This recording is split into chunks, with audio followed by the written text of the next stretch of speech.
Hi dear students, 10th standard ജിയോഗ്രഫിയിലെ human resource development in India എന്ന third ചാപ്റ്ററിലെ third class ആണ് നമ്മളിവിടെ ആരംഭിക്കുന്നത്. 2 ക്ലാസ്സുകൾ നമ്മൾ ചെയ്തു കഴിഞ്ഞു. 3ാമത്തെ ക്ലാസ് ആണ് നമ്മളിവിടെ ആരംഭിക്കുന്നത്. അപ്പോൾ ലാസ്റ്റ് നമ്മൾ പറഞ്ഞിട്ടുള്ള അഥവാ സെക്കൻഡ് ക്ലാസ്സിൽ ഈ ഒരു ചാപ്റ്റർ എന്നുള്ള സെക്കൻഡ് ക്ലാസ്സിൽ നമ്മൾ പോപ്പുലേഷൻ സ്ട്രക്ചർ എന്നുള്ള ഒരു ഭാഗമാണ് one of the quantitative feature of human റിസോഴ്സിന്റെ ഒരു ക്വാണ്ടിറ്റേറ്റീവ് ഫീച്ചർ ആണല്ലോ പോപ്പുലേഷൻ സ്ട്രക്ചർ എന്ന് പറയുന്ന ഈ ഒരു ഘടകം, ഈ ഒരു ഫാക്ടർ. അപ്പോൾ അതാണ് നമ്മൾ ഏറ്റവും അവസാനമായിട്ട് പറഞ്ഞത്. അതിന്റെ ഭാഗമായിട്ട് താഴെയുള്ള ഒരു ഡയഗ്രാം, ഏജ് സ്ട്രക്ചറിനെ കാണിക്കുന്ന ആ ഒരു ഡയഗ്രാമൊക്കെ നമ്മൾ നോക്കി, താഴെയുള്ള ക്വസ്റ്റ്യൻസ് നമ്മൾ ആൻസർ ചെയ്തു. അത്രയും കാര്യങ്ങളാണ് നമ്മൾ കഴിഞ്ഞ ക്ലാസ്സിൽ അവസാനമായിട്ട് പറഞ്ഞിട്ടുള്ളത്. അപ്പൊ അതിന്റെ ബാക്കിയായിട്ട് നമ്മളിവിടെ നോക്കാൻ പോകുന്നത് ഈ ഒരു പോപ്പുലേഷൻ സ്ട്രക്ചർ എന്നുള്ള ഹെഡിങ്ങിന് താഴെ തന്നെ നിങ്ങൾക്ക് ഇവിടെ ഒരു പാരഗ്രാഫ് കാണാം. വളരെ ഇമ്പോർട്ടൻ്റ് ആയിട്ടുള്ള കുറച്ച് കാര്യങ്ങൾ അവിടെ പറയുന്നുണ്ട്. അപ്പോൾ ഈ ഒരു പാരഗ്രാഫാണ് നമ്മൾ ഇന്ന് പറഞ്ഞു തുടങ്ങുന്നത്. ഓക്കെ, അപ്പോൾ ശ്രദ്ധിക്കുക.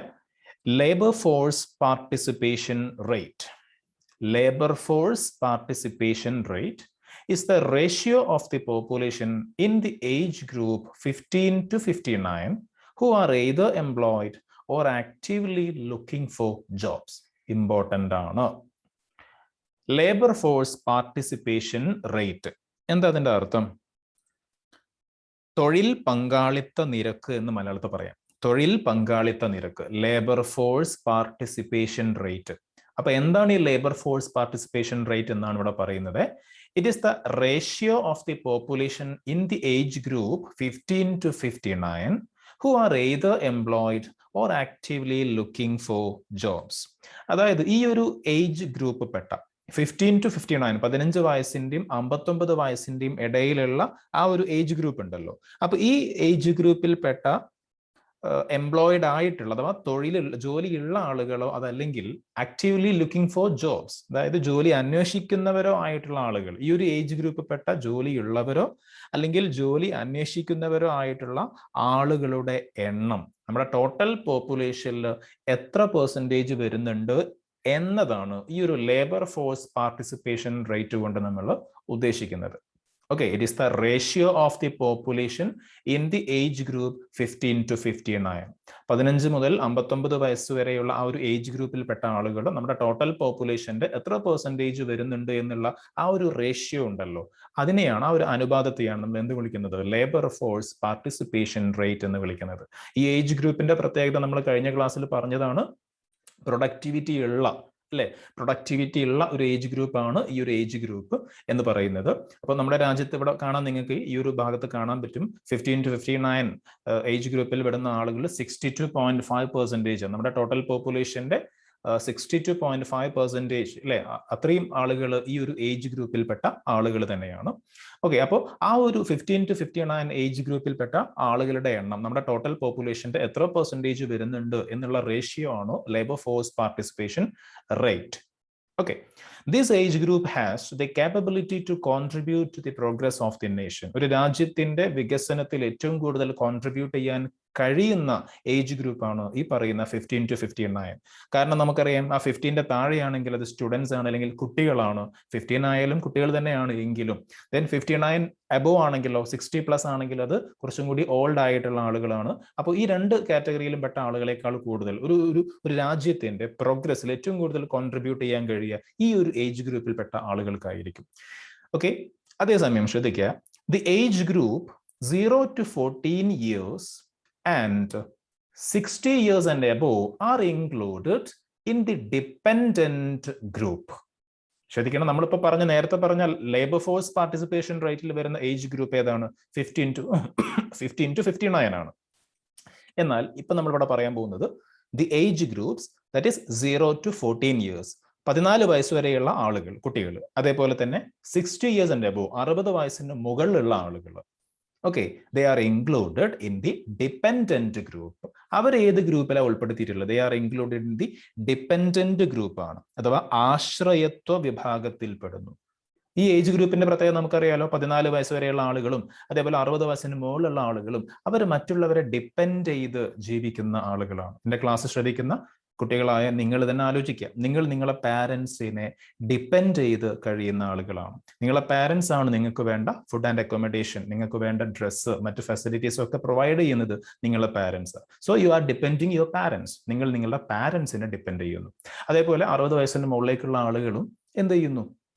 മറ്റുള്ള ആളുകൾ, നേരത്തെ പറഞ്ഞ 15 to 59 ഏജ് ഗ്രൂപ്പിൽപ്പെട്ട എംപ്ലോയിഡ് ആയിട്ടുള്ള ആളുകളെ ഡിപ്പെൻഡ് ചെയ്യാണ്. ഒരു പ്രായമാകുമ്പോൾ എല്ലാവരും അങ്ങനെയാണ്. നല്ല ഉദ്യോഗം നേരത്തെ കരസ്ഥമാക്കിയില്ലെങ്കിൽ, പെൻഷനും കാര്യമൊന്നും ഇല്ലെങ്കിൽ മറ്റുള്ളവരെ ഡിപ്പെൻഡ് ചെയ്യേണ്ടി വരും. ഓക്കെ, അപ്പൊ അങ്ങനെയുള്ള ഈ ഒരു ഏജ് ഗ്രൂപ്പിൽപ്പെട്ട ആളുകളെ നമ്മൾ, അല്ലെങ്കിൽ ഈ ഒരു ഏജ് ഗ്രൂപ്പിനെ നമ്മൾ ഡിപ്പെൻഡന്റ് ഗ്രൂപ്പ് എന്ന് പറയും. ഏത് ഏജ് ഗ്രൂപ്പാണ്? The age group 0 to 14 and 60 years and above. Okay, their proportion in total population is known as dependency ratio. നേരത്തെ പറഞ്ഞ ലേബർ ഫോഴ്സ് പാർട്ടിസിപ്പേഷൻ റേഷ്യോ അല്ലെങ്കിൽ റേറ്റ് നമ്മൾ പറഞ്ഞല്ലോ, അതേപോലെ തന്നെ ഇപ്പൊ പറഞ്ഞിട്ടുള്ള ഈ ഒരു ഏജ് ഗ്രൂപ്പിൽപ്പെട്ട ആളുകൾ ടോട്ടൽ എണ്ണം, നമ്മുടെ ടോട്ടൽ പോപ്പുലേഷന്റെ എത്ര പെർസെന്റേജ് വരുന്നുണ്ട് എന്നുള്ള കണക്കാണ് dependency ratio. Okay, their population in total population, their proportion in total population is known as dependency ratio. ആശ്രയത്വ നിരക്ക് എന്ന് പറയാം. ഓക്കെ, ഡിപെൻഡൻസി റേഷ്യോ, ആശ്രയത്വ നിരക്ക്. അപ്പോ ഒരു രാജ്യത്ത് ശരിക്കും ഏതാണ് കൂടേണ്ടത്? ഡിപെൻഡൻസി റേഷ്യോ ആണോ കൂടേണ്ടത്, അല്ലെങ്കിൽ ലേബർ ഫോഴ്സ് പാർട്ടിസിപ്പേഷൻ റേറ്റ് ആണോ കൂടേണ്ടത്? ഒരു ഡൗട്ടും കൂടാണ്ട് നമുക്ക് പറയാം ലേബർ ഫോഴ്സ് പാർട്ടിസിപ്പേഷൻ റേറ്റ് കൂടേണ്ടത്. കാരണം ഈ ഡിപെൻഡൻസി റേഷ്യോ കൂടുക എന്ന് പറയുമ്പോൾ അവര് രാജ്യത്തിന്റെ പ്രോഗ്രസിന് വേണ്ടി കോൺട്രിബ്യൂട്ട് ചെയ്യാൻ കഴിയാത്ത ആളുകളാണ്. അങ്ങനെയുള്ള ആളുകളല്ല ഒരു രാജ്യത്ത് കൂടുതൽ വേണ്ടത്. പിന്നെ എന്താ വേണ്ടത്? മാൻ പവർ ഉള്ള, ലേബർ പൊട്ടൻഷ്യൽ ഉള്ള ആളുകളാണ് വേണ്ടത്, അല്ലെ? So this group depends on the working force of the country. അപ്പോൾ ഈ ഒരു ഡിപ്പെൻഡന്റ് ഗ്രൂപ്പ് എന്ന് പറയുന്നത് they depends on the working force of the country. അതായത് നമ്മുടെ രാജ്യത്ത് ജോലി ചെയ്യുന്ന ആളുകളെ ഡിപ്പെൻഡ് ചെയ്തുകൊണ്ട് കഴിയുന്ന ആളുകളാണ് ഈ ഏജ് ഗ്രൂപ്പിൽപ്പെട്ട, അല്ലെ? 0 to 14 years, അതേപോലെ 60 years and above എന്ന് പറയുന്ന ആ രണ്ട് ഏജ് ഗ്രൂപ്പിൽപ്പെട്ട ആളുകൾ, ആ ഡിപ്പെൻഡന്റ് ഗ്രൂപ്പിൽപ്പെട്ട ആളുകൾ. And increase in the dependency ratio decreases the per capita income. ശ്രദ്ധിക്കണം. അപ്പൊ ഈ ഒരു ഡിപ്പെൻഡൻസി റേഷ്യോ ഒരു രാജ്യത്ത് വല്ലാണ്ട് കൂടുകയാണെങ്കിൽ അതെന്തിന് കാരണമാവും? That decreases the per capita income. ഒരു രാജ്യത്തെ പെർ കാപ്പിറ്റ ഇൻകം കുറയാൻ കാരണമാവും. എന്താ പെർ കാപ്പിറ്റ ഇൻകം? 9th സ്റ്റാൻഡേർഡിൽ പഠിച്ചിട്ടുണ്ട്. എന്താ പെർ കാപ്പിറ്റ ഇൻകം? നമ്മുടെ രാജ്യത്തിന്റെ ടോട്ടൽ ഇൻകത്തെ, നമ്മുടെ നാഷണൽ ഇൻകത്തെ ടോട്ടൽ പോപ്പുലേഷൻ കൊണ്ട് നമ്മൾ ഡിവൈഡ് ചെയ്യുമ്പോൾ കിട്ടുന്ന ആളോഹരി വരുമാനം. ഓരോരുത്തർക്കും എത്ര ഇൻകം ഉണ്ടാവും എന്നുള്ള ആ ഒരു കണക്കുണ്ടല്ലോ. നമ്മുടെ രാജ്യത്തിന്റെ ടോട്ടൽ ഇൻകത്തെ രാജ്യത്തുള്ള ടോട്ടൽ പോപ്പുലേഷൻ കൊണ്ട് ഡിവൈഡ് ചെയ്യുമ്പോൾ കിട്ടുന്ന ആ ഒരു ഇൻകം ആണ്, ആ ഒരു ഫിഗർ ആണ് പെർ ക്യാപിറ്റ ഇൻകം. അപ്പോൾ ഒരു രാജ്യത്ത് ഈ പറയുന്ന ഡിപ്പെൻഡന്റ് ഗ്രൂപ്പ് കൂടുകയാണെങ്കിൽ, ആ ഒരു ഡിപ്പെൻഡൻസി റേഷ്യോ വല്ലാണ്ട് ഇൻക്രീസ് ചെയ്യുകയാണെങ്കിൽ അതെന്തിന് കാരണമാവും? ഈ പറയുന്നത് പോലെ പെർ ക്യാപിറ്റ ഇൻകം ഡിക്രീസ് ചെയ്യാൻ, ആളോഹരി വരുമാനം വല്ലാണ്ട് കുറയാൻ അത് കാരണമാവും. ഓക്കെ,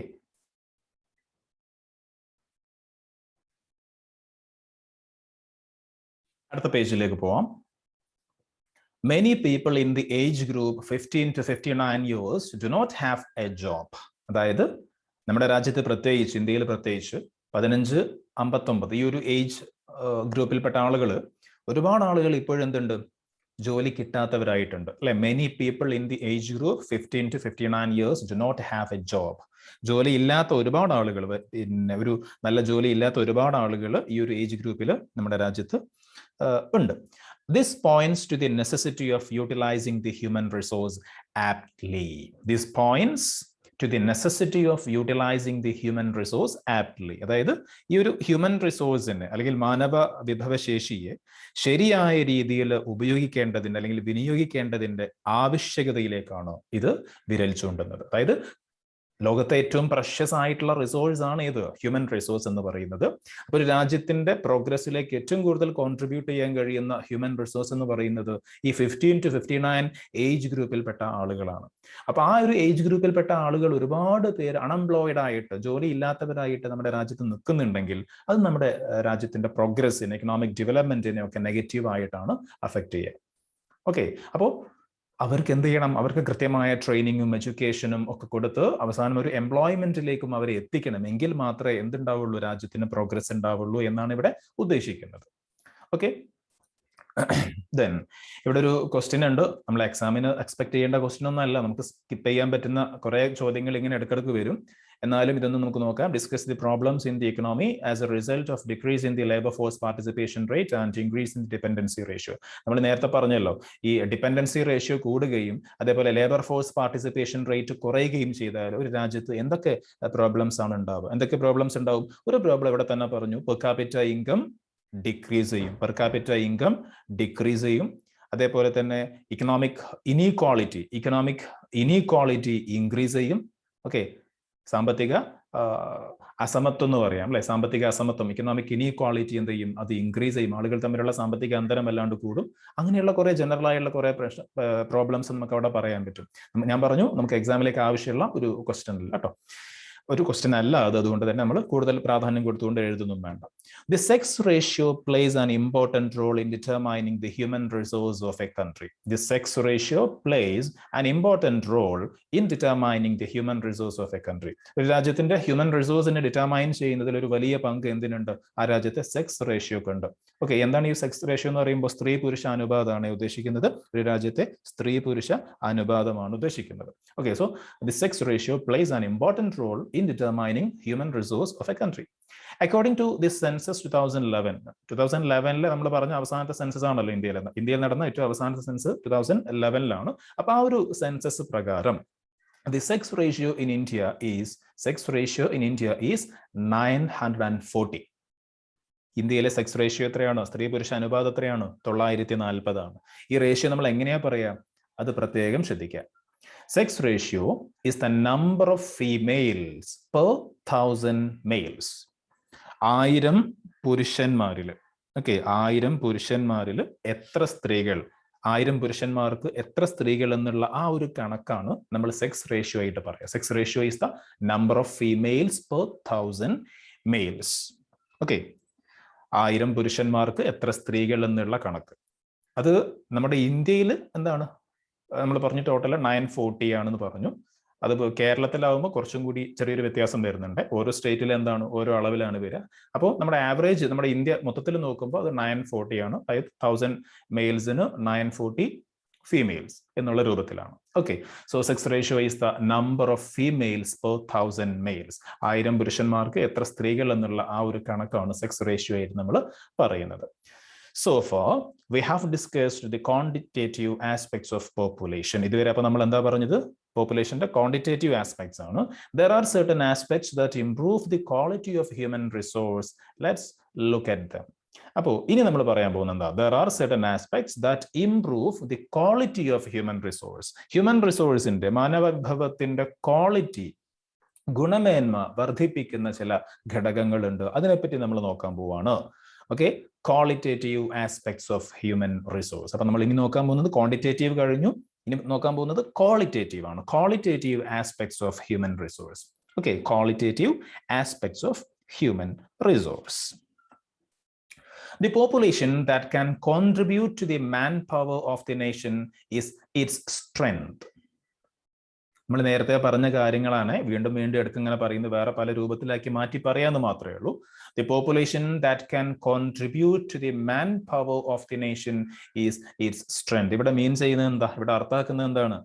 അതായത് മാൻ പവർ ഉള്ള പോപ്പുലേഷൻ, ഓക്കെ, അധ്വാനശേഷിയുള്ള, ജോലി ചെയ്യാൻ കഴിവുള്ള അങ്ങനത്തെ ആളുകൾ, അങ്ങനത്തെ പോപ്പുലേഷൻ.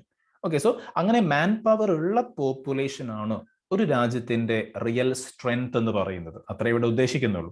പറഞ്ഞ രീതി നിങ്ങൾ നോക്കണ്ട, അതിന്റെ മീനിങ് അതാണ്. The population that can contribute to the manpower of the nation is its strength. Okay, the population having manpower, people having manpower, നല്ല മാൻ പവർ ഉള്ള, അധ്വാനശേഷിയുള്ള പോപ്പുലേഷൻ ആണ് ഒരു രാജ്യത്തിന്റെ റിയൽ സ്ട്രെങ്ത് എന്ന് പറയുന്നത്. And what are the qualitative factors that improve the labour potential? 4 മാർക്കിന്റെയും 3 മാർക്കിന്റെയും 2 മാർക്കിന്റെ ഒക്കെ ചോദ്യമായിട്ട് വന്നിട്ടുണ്ട്. ഓക്കെ, ക്വസ്റ്റ്യൻ ഇതാണ്, ആൻസർ താഴെയുള്ള 4 പോയിന്റ്സുമാണ്, വേറൊന്നുമില്ല. എന്താ ചോദ്യം? What are the qualitative factors that improve the labour potential? Okay, അധ്വാനശേഷിയെ കൂടുതൽ മികച്ചതാക്കുന്ന അല്ലെങ്കിൽ മെച്ചപ്പെടുത്തുന്ന ക്വാളിറ്റേറ്റീവ് ഫീച്ചേഴ്സ് എന്തൊക്കെയാണ്? ഗുണപരമായ സവിശേഷതകൾ എന്തൊക്കെയാണ്? ഘടകങ്ങൾ എന്തൊക്കെയാണ്? What are the qualitative factors? ശ്രദ്ധിക്കണം, what are the qualitative factors that improve labour potential? Labour potential കൂടുതൽ മികച്ചതാക്കാൻ സഹായിക്കുന്ന, ഇംപ്രൂവ് ചെയ്യാൻ സഹായിക്കുന്ന ഈ ലേബർ പൊട്ടൻഷ്യൽ എന്ന് പറയുമ്പോൾ അധ്വാനശേഷി എന്ന് വേണമെങ്കിൽ പറയാട്ടോ, മാൻ പവർ എന്നൊക്കെ പറയാം. അപ്പൊ ഈ മാൻ പവറിനെ അല്ലെങ്കിൽ ലേബർ പൊട്ടൻഷ്യലിനെ അല്ലെങ്കിൽ അധ്വാനശേഷിയെ കൂടുതൽ മെച്ചപ്പെട്ടതാക്കാൻ സഹായിക്കുന്ന ഫാക്ടേഴ്സ് എന്തൊക്കെയാണ്?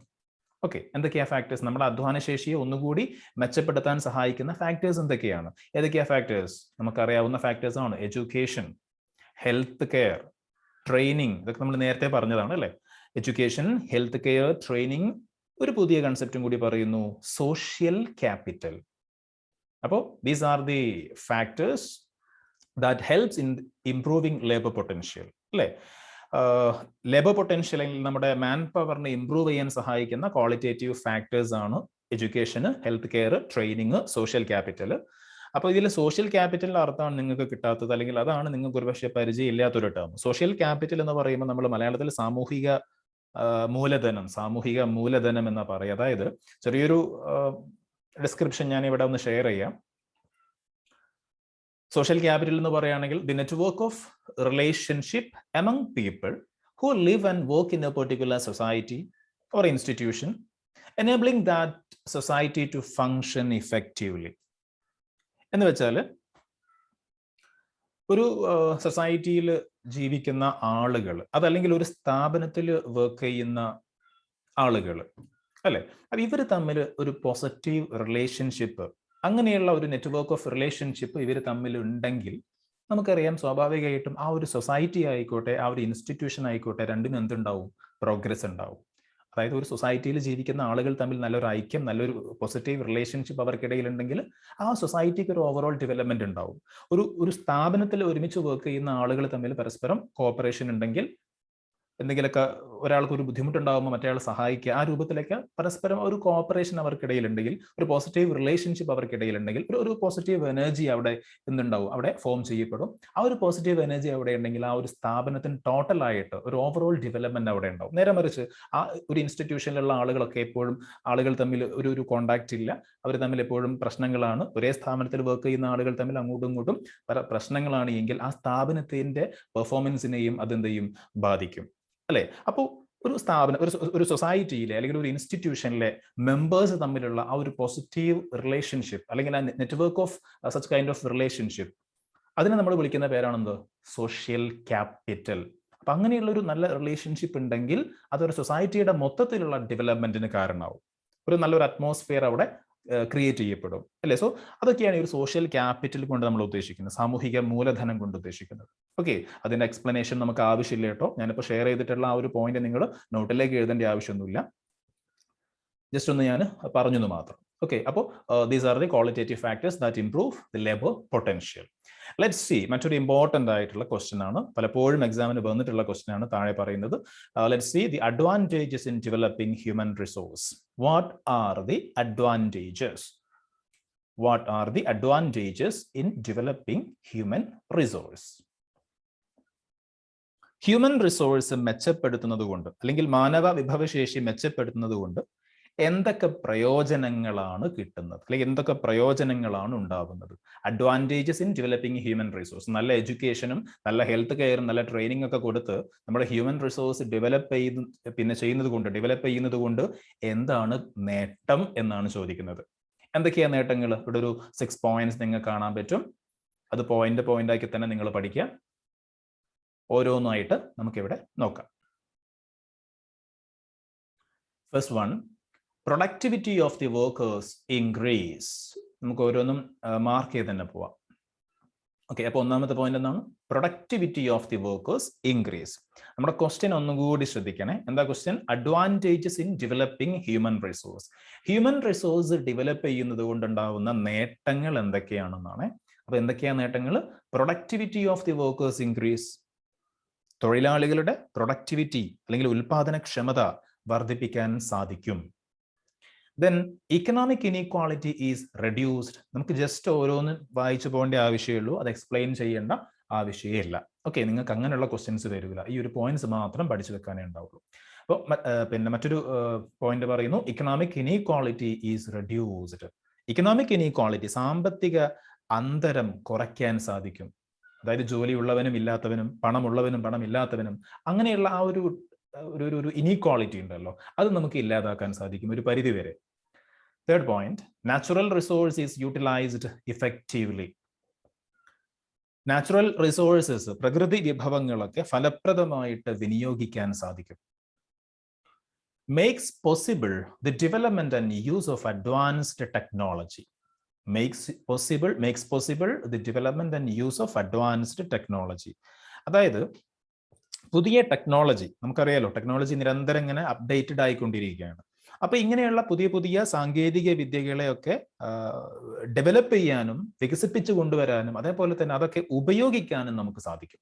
Makes possible the development and use of advanced technology. പുതിയ പുതിയ കണ്ടുപിടുത്തങ്ങൾ, ടെക്നോളജി, അങ്ങനെയുള്ള പുതിയ പുതിയ ടെക്നോളജിക്കൽ അഡ്വാൻസ്മെന്റ്സ് ഒക്കെ നമുക്ക് ഡെവലപ്പ് ചെയ്യാനും അതേപോലെ തന്നെ അതൊക്കെ നമുക്ക് ഉപയോഗിക്കാനും നമ്മളെ കൊണ്ട് സാധിക്കും. നമ്മളിലെ ഹ്യൂമൻ റിസോഴ്സ് ഡെവലപ്മെന്റ് അവിടെ സാധ്യമാവുകയാണെങ്കിൽ.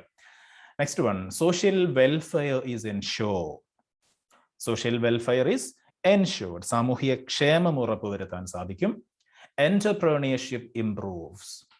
എന്താ എന്റർപ്രണർഷിപ്പ് ഇംപ്രൂവ്സ് എന്ന് പറയുമ്പോൾ? എന്റർപ്രണർഷിപ്പ് എന്ന് പറയുമ്പോൾ സംരംഭകത്വം എന്ന് പറയാം. അപ്പൊ സംരംഭകത്വം മെച്ചപ്പെടുത്താം. വേറൊരു രീതി പറയുകയാണെങ്കിൽ എന്റർപ്രണർഷിപ്പ് എന്ന് പറയുമ്പോൾ ഓർഗനൈസേഷണൽ സ്കിൽ എന്ന് വേണമെങ്കിൽ പറയാം. ഓർഗനൈസേഷണൽ സ്കിൽ, അതായത് ഒരു വ്യവസായം ഞാൻ ആരംഭിക്കാൻ തീരുമാനിക്കുകയാണെങ്കിൽ അവിടെ ഞാൻ ഒരു സംരംഭകനാണ്, ഞാൻ അവിടെ ഒരു സംരംഭം തുടങ്ങുകയാണ്. That is entrepreneurship. അതിനുള്ള ഒരു കഴിവ് നമുക്ക് വേണം, അല്ലേ? അപ്പൊ അങ്ങനെയുള്ള നമ്മുടെ എന്റർപ്രണർഷിപ്പ് അല്ലെങ്കിൽ ഒരു ഓർഗനൈസേഷണൽ സ്കിൽ അത് ഇംപ്രൂവ് ചെയ്യുന്നു. ഏതിലൂടെ? ഹ്യൂമൻ റിസോഴ്സ് ഡെവലപ്മെന്റിലൂടെ. അപ്പൊ ഇങ്ങനെയുള്ള ഒരുപാട് പ്ലസ് പോയിന്റ്സ് അല്ലെങ്കിൽ advantages improved human resource create ചെയ്യുന്നുണ്ട്. ഓക്കെ, അതിന്റെ റിസൾട്ട് ആയിട്ട് ഉണ്ടാവുന്നുണ്ട്. അപ്പൊ ഹ്യൂമൻ റിസോഴ്സ് ഡെവലപ്പ് ചെയ്താൽ ഇങ്ങനെയുള്ള ഒരുപാട് അഡ്വാൻറ്റേജസ് ഉണ്ടാവുന്നുണ്ട്. അതൊക്കെ ഫൈനലി ഒരു രാജ്യത്തിന്റെ ഓവറോൾ പ്രോഗ്രസിലേക്ക് ലീഡ് ചെയ്യുമെന്ന കാര്യത്തിൽ യാതൊരു സംശയവും വേണ്ട. അപ്പൊ വളരെ ഇമ്പോർട്ടൻ്റ് ആണ്. അപ്പൊ സൈഡിൽ എവിടെയെങ്കിലും ഒന്ന് ഇമ്പോർട്ടൻ്റ് എന്ന് എഴുതി വെച്ചോളാം. ഓക്കെ, നിങ്ങൾക്ക് എന്തായാലും എക്സ്പെക്ട് ചെയ്യാൻ പറ്റുന്ന ഒരു ഏരിയയാണ്, ഒരു ക്വസ്റ്റ്യൻ ആണ് ഇപ്പൊ നമ്മൾ പറഞ്ഞിട്ടുള്ളത്. ഓക്കെ, അപ്പൊ അടുത്ത പേജിലേക്ക് നമുക്ക് പെട്ടെന്ന് പോവാം.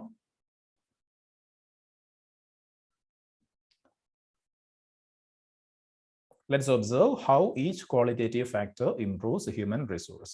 Okay, അപ്പോൾ നമ്മൾ ഇനി ഇവിടെ പ്രധാനമായിട്ടും നോക്കാൻ പോകുന്നത് എഡ്യൂക്കേഷൻ എന്ന് പറയുന്ന ഒരു ക്വാളിറ്റേറ്റീവ് ആസ്പെക്ട്സും അതേപോലെ തന്നെ അപ്പുറത്തെ പേജിൽ നമുക്ക് കാണാൻ പറ്റും ഹെൽത്ത് കെയർ എന്ന് പറയുന്ന, okay, human resource development and health care. അപ്പോൾ എഡ്യൂക്കേഷൻ ആൻഡ് ഹെൽത്ത് കെയർ, ഈ രണ്ട് കൺസെപ്റ്റുകളാണ് ഈ ഒരു ചാപ്റ്ററിൽ അവശേഷിക്കുന്നത്.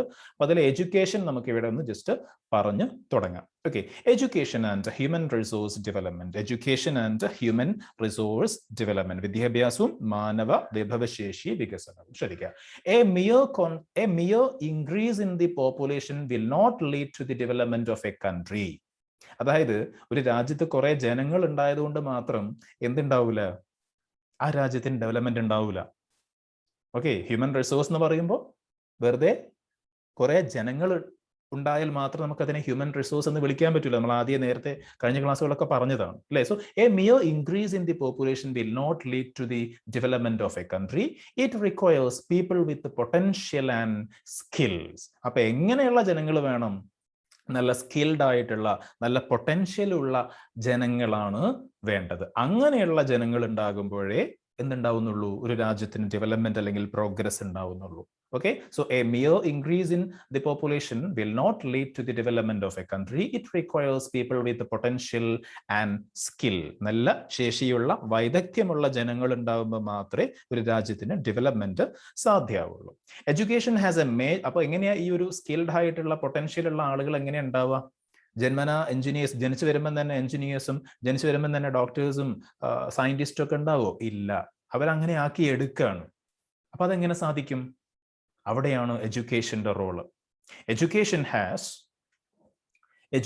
Has a major role in moulding skilled people. ഇങ്ങനെയുള്ള സ്കിൽഡ് ആയിട്ടുള്ള ആളുകളെ, വൈദഗ്ധ്യമുള്ള, ഓരോ മേഖലയിലും വൈദഗ്ധ്യമുള്ള ആളുകളെ വാർത്തെടുക്കുന്നതിൽ, രൂപപ്പെടുത്തിയെടുക്കുന്നതിൽ എഡ്യൂക്കേഷന്, വിദ്യാഭ്യാസത്തിന് വലിയ പങ്കുണ്ട്. നമുക്കറിയുന്ന കാര്യമാണ്. So education has a major role in moulding skilled people. Let's see how education helps in the development of a country. 4 mark, വളരെ സിമ്പിൾ ആയിട്ട്, വളരെ നിസ്സാരമായിട്ട് 4 മാർക്ക് നിങ്ങൾക്ക് വേണമെങ്കിൽ, പരീക്ഷയ്ക്ക് 4 മാർക്ക് നിങ്ങൾക്ക് കിട്ടണമെങ്കിൽ ഈ കാണുന്ന ഒരു ഫ്ലോ ചാർട്ട് നിങ്ങൾ അങ്ങനെ തന്നെ കാണാതെ പഠിച്ചോളാം. ഓക്കെ, ഞാൻ നേരത്തെ പറഞ്ഞതുപോലെ നിങ്ങൾക്ക് ധൈര്യമായിട്ട് ഇവിടെ എന്ത് എഴുതി വെക്കാം? ഇമ്പോർട്ടൻറ്റ് എന്ന് എഴുതി വെക്കാം. വേണമെങ്കിൽ 2 വട്ടം എഴുതി വെക്കാം. കാരണം അത്രയും ഇമ്പോർട്ടൻ്റ് ആണ്, അത്രയും പലപ്പോഴും എക്സാമിന് ചോദിച്ചിട്ടുണ്ട്. മാർക്ക് സ്കോർ ചെയ്യാൻ വളരെ എളുപ്പമാണ്. നിങ്ങൾ നീട്ടി വലിച്ച് എഴുതേണ്ട യാതൊരു കാര്യം അവിടെ വരുന്നില്ല. ആകെ എന്തേ ആവശ്യമുള്ളൂ, ആ ഒരു ഫ്ലോ ചാർട്ടിലുള്ള സെന്റൻസ് ഉണ്ടല്ലോ, ഈ 4 പോയിന്റ്, ഏറ്റവും ടോപ്പിൽ എഡ്യൂക്കേഷൻ, പ്രത്യേകിച്ച് പഠിക്കാനൊന്നുമില്ല, താഴെയുള്ള 4 പോയിന്റും നിങ്ങളൊന്ന് ഓർത്ത് വെച്ചാൽ മതി. അത് ഓർക്കാനും സുഖമാണ്. നമുക്ക് ഓരോന്നിന്റെയും മീനിങ് നോക്കാം. അപ്പൊ ഇതിന്റെ ക്വസ്റ്റ്യൻ എന്താ വരിക? ക്വസ്റ്റ്യൻ ഇതാകണം, ഇവിടെ കാണാം, how education helps in the development of a country. Education ഒരു രാജ്യത്തിന്റെ ഡെവലപ്മെന്റിനെ എങ്ങനെയാണ് സഹായിക്കുന്നത്? ഒരു രാജ്യത്തിന്റെ ഡെവലപ്മെന്റിനെ എഡ്യൂക്കേഷൻ എങ്ങനെയാണ് സഹായിക്കുന്നത്? How education helps in the development of a country. വളരെ എളുപ്പത്തിൽ കണ്ടെത്താം നമുക്ക്. അപ്പൊ എഡ്യൂക്കേഷൻ എങ്ങനെയാണ് സഹായിക്കുന്നത്? അപ്പൊ ഏറ്റവും ആദ്യം തന്നെ എഡ്യൂക്കേഷൻ അതെങ്ങനെയൊക്കെയാണ് ഒരു രാജ്യത്തിന്റെ പ്രോഗ്രസ്സിലേക്ക് ലീഡ് ചെയ്യുന്നതെന്നാണ് താഴെ പറയുന്നത്. ഓരോരോ ആരോ മാർക്ക് ഇട്ട് താഴോട്ട് ഫ്ലോ ചാർട്ട് ആക്കി പറയാണ്. So first point, education improves the skills of individual. അപ്പൊ എഡ്യൂക്കേഷൻ കിട്ടുന്നതിലൂടെ വ്യക്തികളുടെ സ്കില്ലൊക്കെ എന്താവുന്നു? ഇംപ്രൂവ്ഡ് ആവുന്നു. നമുക്ക് അറിയാവുന്ന ഒരു കാര്യമാണല്ലോ അല്ലെ, എഡ്യൂക്കേഷനിലൂടെയാണ് ഇങ്ങനെയുള്ള കാര്യങ്ങൾ ഉണ്ടാവുന്നത്. So improves the skills of individual, വ്യക്തികളുടെ കഴിവ് മെച്ചപ്പെടുത്തുന്നു. ആര്? എഡ്യൂക്കേഷൻ. പിന്നെയോ second point, betters the technological know how. Betters the technological know how. അതൊരു യൂസേജ് ആണ്. ടെക്നോളജിക്കൽ നോ ഹൗ മീൻസ് അതൊരു യൂസേജ് ആയിട്ട് കൊടുത്തതാണ്. അതിന്റെ അർത്ഥം വരുന്നത്, ഈ നേരത്തെ പറഞ്ഞതുപോലെ പുതിയ പുതിയ ടെക്നോളജിക്കൽ അങ്ങനെയുള്ള ഒരുപാട് അഡ്വാൻസ്മെന്റ്സ് ഉണ്ടായിക്കൊണ്ടിരിക്കുന്നുണ്ടല്ലോ. അപ്പൊ അങ്ങനെയുള്ള ടെക്നോളജിയെ, സാങ്കേതിക വിദ്യകളെ ഉപയോഗിക്കാനുള്ള ഒരു അറിവ് നമുക്ക് ലഭിക്കുന്നു. Okay, betters the technological know how, how to deal with technology, how to operate technology. ഇങ്ങനെയുള്ള പുതിയ പുതിയ കണ്ടുപിടുത്തങ്ങളൊക്കെ, പുതിയ പുതിയ കമ്പ്യൂട്ടർ ആയിക്കോട്ടെ, അല്ലെങ്കിൽ കമ്പ്യൂട്ടറൊക്കെ നമ്മുടെ നാട്ടിലൊക്കെ വന്ന് തുടങ്ങിയ സമയത്ത് ആർക്കും അതിനെ പറ്റി ഒരു ധാരണയില്ല. വളരെ അപൂർവം കുറച്ച് ആൾക്കാർ മാത്രമേ അത് ഓപ്പറേറ്റ് ചെയ്യാൻ അറിയുന്നവർ ഉണ്ടായിട്ടുള്ളൂ. അതേപോലെ തന്നെ മൊബൈൽ ഫോണൊക്കെ വന്ന സമയത്തൊക്കെ, ഇന്നത്തെ കാലത്ത് എല്ലാവർക്കും അത് വളരെ കോമൺ ആയി മാറി. പക്ഷേ ഈ ഒരു ടെക്നോളജി വരുന്ന സമയത്ത് അതുമായിട്ട് നമ്മൾ പിന്നെ അഡാപ്റ്റഡ് ആവാൻ കുറച്ച് സമയമെടുക്കും. അതേസമയത്ത് എഡ്യൂക്കേറ്റഡ് ആയിട്ടുള്ള ആളുകളാണെങ്കിൽ ആ ഒരു എഡ്യൂക്കേഷനിലൂടെ ഇങ്ങനെയുള്ള ടെക്നോളജി വളരെ ഈസി ആയിട്ട് ഹാൻഡിൽ ചെയ്യാൻ നമുക്ക് സാധിക്കും. ഓക്കെ, അതാണ് second point, betters the technological know how. അതായത് ടെക്നോളജി അല്ലെങ്കിൽ സാങ്കേതിക വിദ്യകളെ ഉപയോഗിക്കാനുള്ള ഒരു അറിവ് നമുക്ക് ലഭിക്കുന്നു. Then third point, helps to secure better job and income. അപ്പൊ നല്ല എഡ്യൂക്കേഷൻ കിട്ടുമ്പോൾ നല്ല സ്കിൽഡ് ആയിട്ടുള്ള ഒരു പേഴ്സണാലിറ്റി ആയിട്ട് നമ്മൾ മാറുന്നു. അതേപോലെ ടെക്നോളജിക്കൽ നോളജ് നമുക്ക് ഉണ്ടാവുന്നു. അതിൻ്റെയൊക്കെ ഭാഗമായിട്ട് helps to secure better job and income. ഒരു നല്ല ജോലി, നല്ല ശമ്പളമൊക്കെ നമുക്ക് നേടാൻ സാധിക്കുന്നു. Helps to secure better job and income. നല്ല ജോലിയും നല്ല വരുമാനവും ഒക്കെ നേടാൻ നമുക്ക് സാധിക്കുന്നു. And finally, that improves the standard of living. അപ്പൊ ഇതൊക്കെ ഉണ്ടായാൽ, നമുക്ക് നല്ലൊരു ജോലിയും നല്ല വരുമാനമൊക്കെ ആയി കഴിഞ്ഞാൽ പിന്നെന്താ നമുക്ക് കണ്ണും പൂട്ടി പറയാം, that improves the standard of living. നമ്മുടെ ജീവിത നിലവാരം തന്നെ അവിടെ ഉയരുന്നു അല്ലെങ്കിൽ ഉയർത്തുന്നു. ഈ പറഞ്ഞ കാര്യങ്ങളൊക്കെ എഡ്യൂക്കേഷൻ അവസാനം എന്തിലേക്ക് ലീഡ് ചെയ്യുന്നു? That improves the standard of living. നമ്മുടെ ജീവിത നിലവാരം ഉയരുന്നു. അപ്പൊ ഈ രൂപത്തിൽ എഡ്യൂക്കേഷൻ ഒരു രാജ്യത്തിന്റെ തന്നെ ഡെവലപ്മെന്റിന് കാരണമാവും. അപ്പോൾ ഓരോരുത്തരുടെയും സ്റ്റാൻഡേർഡ് ഓഫ് ലിവിങ് ഇംപ്രൂവ് ആയാൽ ആ രാജ്യത്തിന്റെ ഓവറോൾ ഡെവലപ്മെന്റ് അവിടെ സാധ്യമായി എന്ന് നമുക്ക് പറയാൻ പറ്റും. ദെൻ ഈ ഒരു ഭാഗം കൂടി പറഞ്ഞ് നമുക്ക് കൺക്ലൂഡ് ചെയ്യാം. Experts argue that at least 6% of national income must be spent for providing facilities in education sector. അതായത് വിദഗ്ധരുടെ, എക്സ്പേർട്സിന്റെ അഭിപ്രായത്തിൽ ഒരു രാജ്യത്തിന്റെ നാഷണൽ ഇൻകം എത്രയാണോ, അവരുടെ ഒരു രാജ്യത്തിന്റെ ടോട്ടൽ ഇൻകം, ദേശീയ വരുമാനം എത്രയാണോ, ആ ഇൻകത്തിന്റെ 6% എങ്കിലും, ഏറ്റവും ചുരുങ്ങിയത് 6% എങ്കിലും എഡ്യൂക്കേഷൻ സെക്ടറിൽ എന്ത് ചെയ്യണം? സ്പെൻഡ് ചെയ്യണം. വിദ്യാഭ്യാസ രംഗത്തിന്റെ വളർച്ചയ്ക്ക് വേണ്ടി സ്പെൻഡ് ചെയ്യണമെന്നാണ് വിദഗ്ധർ പറയുന്നത്. എന്നാൽ നമ്മളൊരു കണക്ക് നോക്കാം. During the year 2017-18, government of India, during the year 2017 and 18, government of India spend only 3.7% of GDP on education. GDP-യുടെ 3.7% മാത്രമാണ് 3.7% മാത്രമാണ് എഡ്യൂക്കേഷൻ സെക്ടറിൽ നമ്മുടെ സെൻട്രൽ ഗവൺമെന്റ് സ്പെൻഡ് ചെയ്തിട്ടുള്ളത്. ഏത് ഇയറിൽ? 2017-18 ഇയറിൽ. എക്സ്പേർട്സ് പറയുന്നത് എന്താണ്? At least 6% at least 6% of national income must be spent for providing facilities in education sector.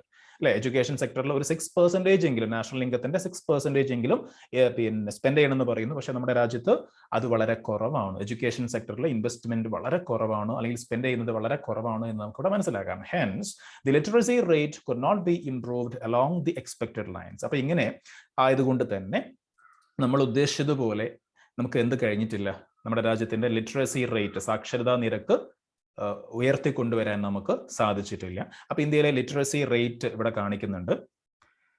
Female സ്ത്രീകളുടെ, ഇന്ത്യയിലെ സ്ത്രീകളുടെ സാക്ഷരതാ നിരക്ക് എത്രയാണ്? 65.46 ആണ്. പുരുഷന്മാരാണ്, മെയിലാണ്, പുരുഷന്മാരാണെങ്കിൽ 82.14 ആണ്. ടോട്ടൽ നമ്മുടെ രാജ്യത്തിന്റെ ടോട്ടൽ ലിറ്ററസി റേറ്റ് പറയുകയാണെങ്കിൽ 74.04 ആണ്. ഓക്കെ, സാക്ഷരതാ നിരക്ക് എന്നാണ് പറയാ, ലിറ്ററസി റേറ്റ്. അപ്പൊ എന്താ ഈ ലിറ്ററസി റേറ്റ് എന്നും കൂടി പറഞ്ഞ് നമുക്ക് കൺക്ലൂഡ് ചെയ്യാം. Literacy rate refers to the percentage of population that can read and write with comprehension. അതായത് അർത്ഥം മനസ്സിലാക്കി വായിക്കാനും എഴുതാനും ഒക്കെ കഴിയുന്ന ആൾക്കാർ നമ്മുടെ ടോട്ടൽ പോപ്പുലേഷന്റെ എത്ര പെർസെൻറ്റേജ് ഉണ്ട് എന്നുള്ള കണക്കാണ് ലിറ്ററസി റേറ്റ്. ഓക്കെ, അതായത് സ്വന്തം മാതൃഭാഷയിലെങ്കിലും എന്ന് വരുന്നുണ്ട് കേട്ടോ. അതായത് എല്ലാ ഭാഷയോ അല്ലെങ്കിൽ ഇംഗ്ലീഷോ ഹിന്ദി അങ്ങനൊന്നുമില്ല. അവനവന്റെ മദർ ടങ്, റീജിയണൽ ലാംഗ്വേജ് ഉണ്ടാവുമല്ലോ, മാതൃഭാഷ.